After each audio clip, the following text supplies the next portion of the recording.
Je suis Nikita Bellucci, donc je travaille dans l'industrie pornographique depuis 12 ans. Expliquez-moi. Je suis travailleuse du sexe. C'est une profession que j'ai choisie.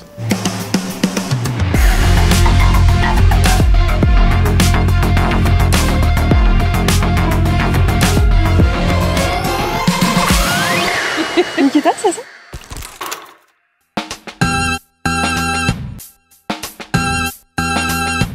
J'ai commencé dans l'industrie du X parce que j'avais un fantasme, c'était de se coucher avec un acteur. Après, ça m'a plu. Au tout début, j'ai commencé comme si c'était un amusement. C'était pas du tout un plan de carrière. C'était plus là pour m'éclater, prendre mon pied. Et puis ensuite, j'ai signé avec Hot Video.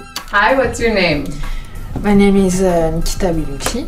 Et en fait, c'est comme ça que je me suis professionnalisée parce que en fait, j'avais un cadre autour de moi. Ma carrière a évolué, je suis rentrée en France et là, je me suis dit, mais waouh, c'est le jour et la nuit. Peu de personnes savent que vous êtes béarnaise alors que beaucoup de Français vous connaissent parce que vous exercez un métier particulier. Salut, ça va? J'ai 13 ans et je suis fan de toi. Pourrais-tu m'envoyer des nudes, s'il te plaît? En 2018, j'ai subi une campagne de harcèlement, de menaces de mort, de viol, parce que en fait, je recevais de la part de mineurs des messages à caractère sexuel. Juste en tant qu'être humain, j'ai alerté en disant mais faites attention à vos enfants. Enfin, je sais pas, c'est chaud de recevoir. J'ai 12 ans, j'ai envie de baiser avec toi. Ça me paraît assez lunaire. Ce que j'aimerais, c'est que la loi soit appliquée. C'est simple, c'est que aucun mineur n'a à être exposé à du contenu pornographique. Quand j'ai été harcelée en 2018, j'ai pris conscience de ce truc-là. Parce qu'avant, moi-même, je postais des trucs sur les réseaux sociaux. Quand on est parent, il faut simplement ouvrir la discussion avec ses enfants, ne pas penser que les enfants sont des petits êtres asexués qui vont attendre 16 ans pour avoir leur premier rapport. On se doit d'aller au-delà de notre morale et de vivre avec son temps. Oui, il y a du porno partout. Je suis désolée, quand un enfant tombe sur des bucaquets, voilà, on peut quand même se poser la question des traumas derrière. J'ai tellement subi cet harcèlement, tellement d'insultes, tellement de haine que j'ai décidé de ne pas faire d'enfant. Parce que si demain je fais un enfant dans 10 ans, qu'est-ce qui va se passer? Déjà qu'avec moi, je reçois énormément de haine. Qu'est-ce que ça va être pour mon enfant? Alors, je suis très contente d'avoir changé d'avis et d'être devenue maman pour la deuxième fois très récemment. Et il y a le papa aussi qui est là. Je suis très fière de mes enfants. Je suis très fière de l'éducation que je leur donne. Je fais très attention à ce que je peux dire. Il n'y a pas d'écran. Très peu. Nikita maman, c'est pas Nikita, quoi, c'est une autre personne. Quand je lis ça, franchement, je suis outrée parce que j'ai visité ton profil. J'ai vu que tu avais toi-même des enfants. Qu'est-ce que tu vas transmettre? Juger l'autre par rapport à ce qu'il a fait? Ouais, c'est pas bien, elle pense pas à ses enfants, elle est égoïste, etc. Mais en fait, si mes enfants, en fait, demain sont harcelés à l'école, c'est pas de ma faute, j'en suis pas responsable. C'est pas moi le problème, c'est juste la société en général, c'est les parents, l'éducation qu'ils donnent à leurs enfants. Moi, mon enfant, demain, j'apprends qu'il a harcelé quelqu'un, mais je me dis que j'aurais échoué dans mon éducation.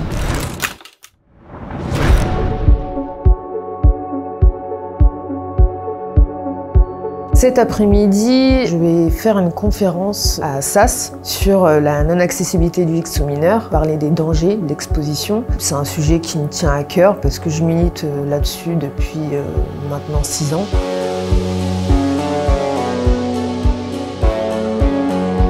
Une grande campagne de sensibilisation et de prévention.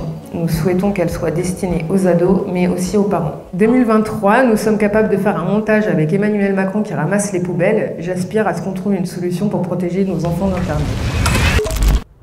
Marlène Schiappa, en 2018, lorsque j'ai été harcelée, etc., on lui a posé la question face caméra. Donc bien évidemment, je les soutiens. Si j'ai la moindre demande de rendez-vous, bien évidemment, j'y répondrai et je les recevrai, bien évidemment, avec plaisir et avec conviction. Ok, c'est super. En 2023, elle a fait quoi? Elle a rien fait. Que ce soit les abolitionnistes, les politiques, en fait, ce sont les premières personnes à nous mépriser. On doit s'adresser à qui? Pour être écouté, pour être soutenu. Si on a besoin de porter plainte parce qu'on a subi un viol sur un tournage, en fait, on s'adresse à qui? Quand j'ai relayé les articles de presse concernant les enquêtes judiciaires sur mes réseaux sociaux, j'ai reçu une grosse campagne d'intimidation, mais cette fois de la part de notre industrie. J'étais enceinte de 6 mois, on m'a dénoncé aux services sociaux, on a appelé notre banque, on a reçu une procédure bâillon, mais ça peut m'arrêter. J'ai un bon avocat. Les graves dérives dans le milieu pornographique nous amènent à nous interroger sur les conditions dans lesquelles se déroulent les tournages. On a récemment été reçus au Sénat. Mon métier n'existe pas. Les acteurs et actrices n'existent pas. Pourtant, les consommateurs, consommatrices, elles, existent bel et bien. Ils constituent même l'essentiel du trafic Internet mondial. En fait, c'est que de la com, ça. On n'est absolument pas écouté. Ce qui me rend dingue, c'est que tout le monde y va de son petit commentaire, de sa petite com. Florence Rossignol qui tient un discours où on n'est que des femmes objets. Quand cette personne, tu t'adresses à elle pour te défendre, pour dire « mais en fait, non, j'aime mon métier », mais elle-même se comporte comme ça, parce qu'elle ne nous écoute pas. On est écouté par personne. Donc, il y a un moment donné, moi, je ne suis pas écoutée, j'ai mon mot à dire, et en fait, non. On passe à autre chose et on veut juste abolir le porno.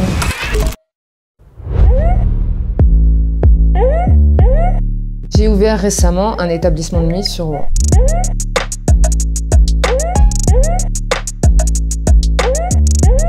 On l'a ouvert en fait parce qu'on cherchait un endroit entre guillemets à notre image dans lequel nous, en tant que client, on pourrait se sentir bien. Cette aventure a commencé, en fait on cherchait un endroit où sortir à Rouen et on a trouvé un mot qui me fait très mal quand tu me tends le doigt. C'est de poser la question de savoir ce qu'il allait devenir.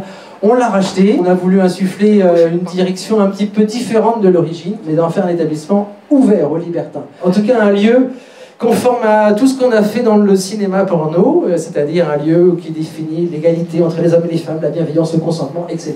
Mais nos valeurs à nous, quoi. Plein de valeurs, nos valeurs à nous et à vous aussi, bien sûr. Ce soir, par exemple, on va fêter les 1 an avec Lola Wesh. J'ai hâte que vous voyez ça. Dites-vous que là, ce soir, on fait une petite partouze tous ensemble. Plus vous me donnez, plus je me donne. D'accord ?